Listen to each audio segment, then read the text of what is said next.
बिस्मिल्लाहिर्रहमानिर्रहीम। अस्सलाम वालेकुम dear student, I hope you will be fine. आज हम 9th क्लास का unit number 1 matrices and determinant की एक्सरसाइज 1.1 को कंटिन्यू करेंगे। आज हम एक्सरसाइज 1.1 का question number 2 and question number 3 करेंगे। क्वेश्चन नंबर 2 पे जाने से पहले सबसे पहले हम क्वेश्चन नंबर 2 की जो डेफिनेशन है उसके बारे में जानते हैं। सो स्टूडेंट, आज का हमारा टॉपिक है इक्वल मैट्रिसेस। इक्वल मैट्रिसेस के बारे में हम जानेंगे। चलें इसकी डेफिनेशन पढ़ते हैं। Let A and B two matrices. A और बी कोई से दो मैट्रिसेस हैं। Then A is said to be equal to B. हम कह सकते हैं कि ए जो है वो किसके इक्वल है? बी के इक्वल है। And denoted by A is equal to B if and only if. इसकी दो तरह से कंडीशन है। हम उस वक्त किसी दो मैट्रिक्स को इक्वल कहेंगे एक दूसरे के जब ये दो कंडीशंस पूरी होंगी। पहली कंडीशन क्या है? The order of A is equal to the order of B. यानी कि जो हमारे मैट्रिसेस हैं उनके जो ऑर्डर्स हैं वो आपस में क्या होने चाहिए? इक्वल होने चाहिए। सेकेंडली इसकी है जी their corresponding entries are equal. जो उनकी एंट्रीज उनके अंदर पाई जाती हैं वो क्या होनी चाहिए? इक्वल होनी चाहिए। सो स्टूडेंट, अब हम एक्सरसाइज का क्वेश्चन नंबर 2 स्टार्ट करते हैं। Which of the following matrices are equal. इनमें से हमने बताना है कि कौन से मैट्रिसेस इक्वल हैं। तो सबसे पहले हम इनको सॉल्व करते हैं। सो स्टूडेंट, सबसे पहला हमारे पास मैट्रिसेस है ए इज इक्वल टू 3। इसमें हम सबसे पहले इसके ऑर्डर्स को चेक करते हैं कि हमारे पास रोज और कॉलम्स की तादाद क्या है। सबसे पहले ए मैट्रिसेस में देखें कितने रो है? 1 रो है और कॉलम भी 1 है, यानी कि 1/1। इसी तरह क्वेश्चन बी में देखते हैं। बी मैट्रिसेस में 3 and 5, यानी कि 1 रो एंड 2 कॉलम्स। तो इसका ऑर्डर कैसे लिखेंगे? 1/2। इसी तरह थर्ड क्वेश्चन है हमारे पास सी इज इक्वल टू 5 - 2। इसको थोड़ा सॉल्व करेंगे। पहले इसकी एंट्रीज को माइनस करेंगे 5 में से 2 को। 5 में से 2 माइनस किए तो क्या आया? 3 आया। तो अब इसको देखेंगे कि इसमें रोज और कॉलम्स कितने हैं। 1 रो एंड 1 कॉलम। इसको लिखेंगे 1/1। मैट्रिसेस डी है 1 रो 2 कॉलम 1/2। मैट्रिसेस ई है 2 रोज 2 कॉलम्स 2/2। मैट्रिसेस एफ है 2 रोज 1 कॉलम 2/1। इसी तरह जी को हम सॉल्व करेंगे। 3 - 1 is equal to 2। 3 + 3 is equal to 6। 1 2 2 rows and 1 column 2/1। Matrix H has 2 rows 2 columns 2/2। Matrix I है, इसको थोड़ा सा सॉल्व करेंगे। 3 + 2 is equal to 5। So 1 rows and 2 column 1/2। Matrix J है, ये भी थोड़ा सॉल्व होगा। 2 + 2 is equal to 4। 2 - 2 is equal to 0। 2 + 4 is equal to 6। 2 + 0 is equal to 2। So 2 rows and 2 columns 2/2। So student, हमने यहाँ तक ये क्वेश्चन सॉल्व कर लिए हैं। अब हम बताएंगे कि कौन सा मैट्रिक्स किस मैट्रिक्स के इक्वल है। तो हमने दो कंडीशंस पढ़ी हैं मैट्रिक्स को सेटिस्फाइड करवाने के लिए। पहली कंडीशन है कि उनके ऑर्डर्स एक दूसरे के बराबर होने चाहिए। दूसरी कंडीशन है कि उनकी एंट्रीज एक दूसरे के बराबर होनी चाहिए। तो फर्स्ट अब देखते हैं कि कौन सी एंट्री किसके इक्वल है। ये देखें फर्स्ट क्वेश्चन यहाँ पे है a इज इक्वल टू 3। तो देखते हैं इस मैट्रिक्स की ऑर्डर किस मैट्रिक्स के इक्वल हैं। एक तो इसकी एंट्री 3 है, अगर हम यहाँ पे नज़र दौड़ाएं तो इसकी भी एंट्री 3 है। ये दोनों एक दूसरे से सेटिस्फाइड करते हैं। लेकिन सेकंड कंडीशन थी कि हमने ऑर्डर इक्वल लाने हैं। यहाँ पे इसके ऑर्डर 1/1 है और इसका भी ऑर्डर 1/1 है। सो हम कह सकते हैं कि a is equal to C. a is equal to a matrix is equal to है किसके, c के। इसी तरह अगर इसको देखें b मैट्रिक्स को, तो ये है 1/2। अब 1/2 ऑर्डर है इसका और d का भी 1/2 ऑर्डर है। इसी तरह g का i का 1/2 ऑर्डर है, यानी कि इन तीनों के ऑर्डर्स क्या हैं, सेम हैं।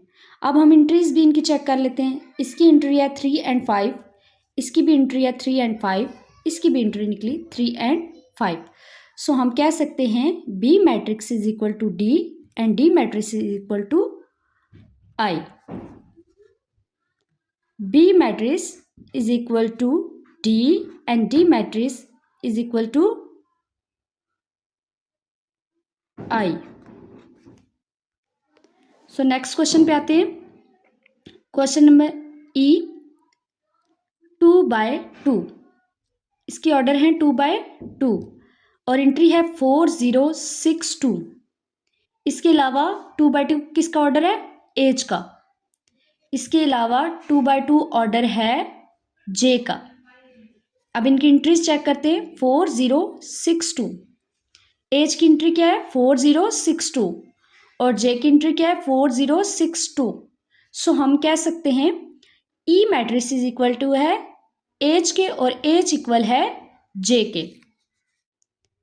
Matrix E is equal to H के और H is equal to J के। सो स्टूडेंट हमारे पास दो मैट्रिसेस रह गए हैं और एक रह गया एफ और एक रह गया जी। अब इन दोनों को चेक कर लेते हैं। एफ इज इक्वल टू 2 और 6, ऑर्डर है इसके 2/1। जी इज इक्वल टू 2 और 6, ऑर्डर है 2/1। It's mean F is equal to G matrix. So F is equal to G. So student इस तरह ये हमारा क्वेश्चन कंप्लीट होता है। हमारी एक्सरसाइज 1.1 का नेक्स्ट क्वेश्चन नंबर 3 है। Find the values of A B C and D. हमने वैल्यूज फाइंड आउट करनी है ए की, बी सी एंड डी की। सो हमारे पास मैट्रिसेस दो दिए हुए, एक दिया हुआ है a plus c, c minus 1, a plus 2b 4d minus 6 is equal to 0 minus 7 3 2d। सबसे पहले इस क्वेश्चन में बच्चों सॉल्व करते हुए हम पहली एंट्री के साथ इक्वल करेंगे, दूसरी एंट्री को दूसरी एंट्री के साथ, तीसरी एंट्री को तीसरी के साथ और चौथी एंट्री को चौथी एंट्री के साथ इक्वल करेंगे। So let's start. A plus C is equal to 0, A plus 2b is equal to -7, c minus 1 is equal to 3, 4d minus 6 is equal to 2d। इस तरह हमारे पास 4 इक्वेशंस बन जाती हैं। Equation 1, equation 2, equation 3, equation 4। तो student अब अगर हम इक्वेशन 1 को देखें तो ये है a plus C is equal to 0, यानी कि हमारे पास किसी एक वेरिएबल की अगर वैल्यू निकली हुई है तो हम दूसरे की आसानी से निकाल सकते हैं। तो यहाँ पे ना हमारे पास a की वैल्यू है और ना ही c की वैल्यू है। अगर इक्वेशन 2 में देखें तो c वेरिएबल है, तो इट्स मीन हमारे यहाँ से पहले c की वैल्यू आसानी से निकल सकती है। सो इक्वेशन 2 यूज करते हैं।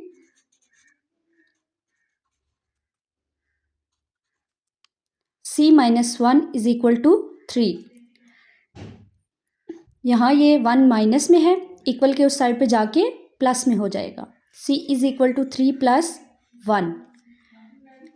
c is equal to 3 plus 1 is equal to 4। यहाँ पे हमारी स्टूडेंट c की वैल्यू निकल आई है। अब हम c की वैल्यू इक्वेशन 1 में पुट करेंगे और वहाँ से इक्वेशन a की वैल्यू निकल आएगी। So student put c is equal to 4 in equation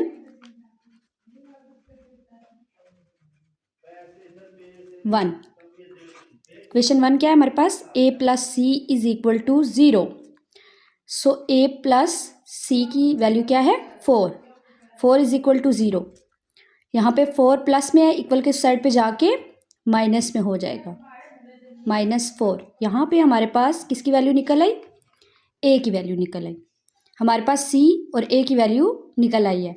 अब हम इक्वेशन 3 को यूज़ करेंगे, उसमें हमारे पास a की वैल्यू मौजूद है और b की वैल्यू हमने निकालनी है by using equation 3। So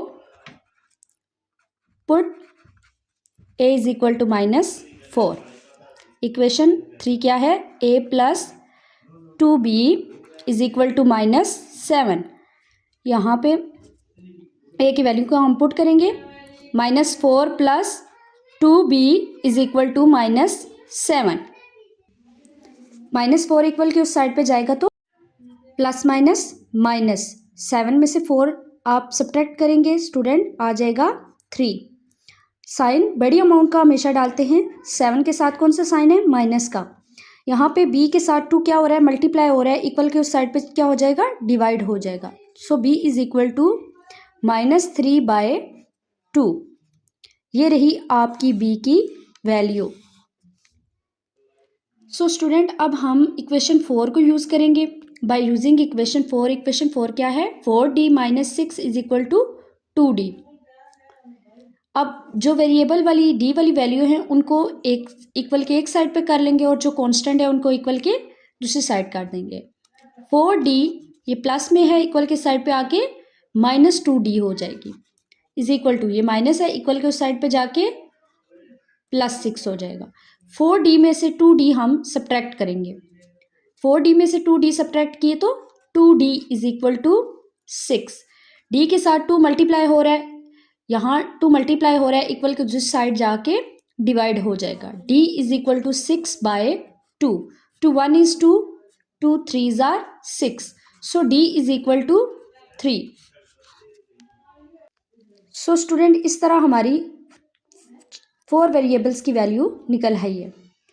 a is equal to हमारे पास क्या निकला था, -4 and b is equal to -3/2 and c is equal to 4 and d is equal to 3।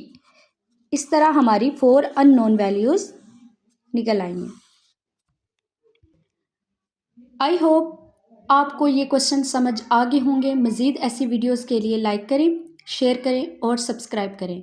मिलते हैं अगली वीडियो के साथ। अल्लाह हाफिज़।